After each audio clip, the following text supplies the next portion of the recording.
अकबर बीरबल की कहानी लहरें गिनना।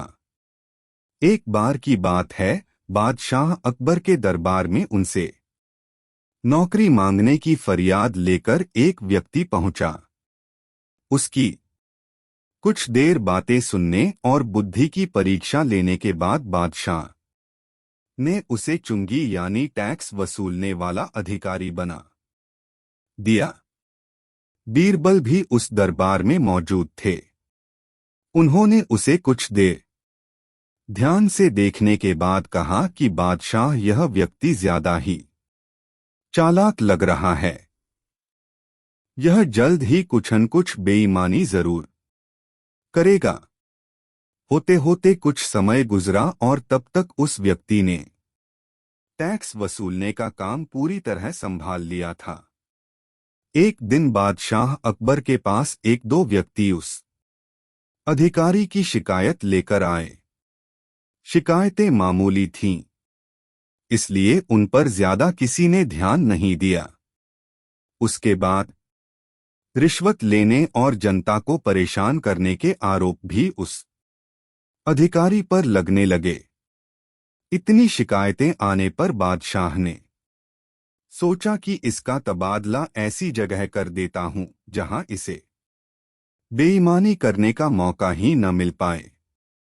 इतना सोचते ही बादशाह ने फैसला किया कि उसे अस्तबल का मुंशी बनाया जाएगा। फिर अकबर ने मन में कहा कि अब घोड़ों की लीद उठवाने के काम में ये क्या ही बेईमानी कर पाएगा। वहां मुंशी के पद पर पहुंचते ही उस व्यक्ति ने फिर रिश्वत लेना शुरू कर दिया।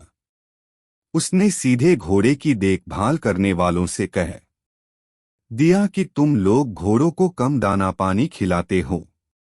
इसका पता बादशाह को चला है, इसलिए मुझे लीद को तोलने के लिए भेजा है। अब अगर लीद का वजन कम हुआ तो सबकी शिकायत बादशाह से कर दूंगा। इस तरह से उस मुंशी से परेशान होकर हर घोड़े के हिसाब से उसे 1 रुपये लोगों ने देना शुरू कर दिया। यह बात भी कुछ समय बाद अकबर तक पहुंच गई। उन्होंने मुंशी को सीधे यमुना की लहरें गिनने का कार्य सौंप दिया। फिर बादशाह के मन में हुआ कि अब यहां तो यह कोई बेईमानी कर ही नहीं पाएगा। कुछ ही दिनों में जैसे ही वो व्यक्ति यमुना किनारे पहुंचा तो वहां भी उसने अपना दिमाग दौड़ा लिया।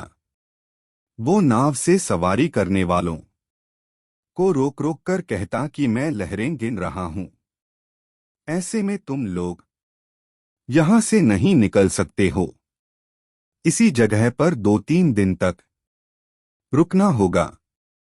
रोज रोज ऐसी बातें सुनकर नाव चलाने वालों ने अपने कार्य को जारी रखने के लिए उसे 10-10 रुपए की रिश्वत देना शुरू कर दिया। अब यमुना किनारे भी वो व्यक्ति खूब बेईमानी कर रहा था। 1-2 महीने में यह बात भी बादशाह तक पहुंच गई। तभी अकबर ने एक लिखा हुआ आदेश भिजवाया, नाव को रोको मत जाने दो। वो व्यक्ति चतुर था, उसने बादशाह के आदेश वाले पत्र को नावों को रोको मत जाने दो कर दिया था। इस थोड़ी हेरफेर के बाद उसने अकबर का आदेश वहां टंगवा दिया। आखिर में उससे परेशान होकर बादशाह ने उसे नौकरी से ही निकाल दिया। तभी बादशाह को बीरबल की बात याद आ गई कि ये आदमी बेईमानी जरूर करेगा। तब उनके मन में हुआ कि मुझे उसे पहली गलती में ही कठोर दंड देना चाहिए था। कहानी से सीख, दुष्ट अपनी दुष्टता और बेईमान अपनी बेईमानी कहीं भी जाने पर नहीं छोड़ता है।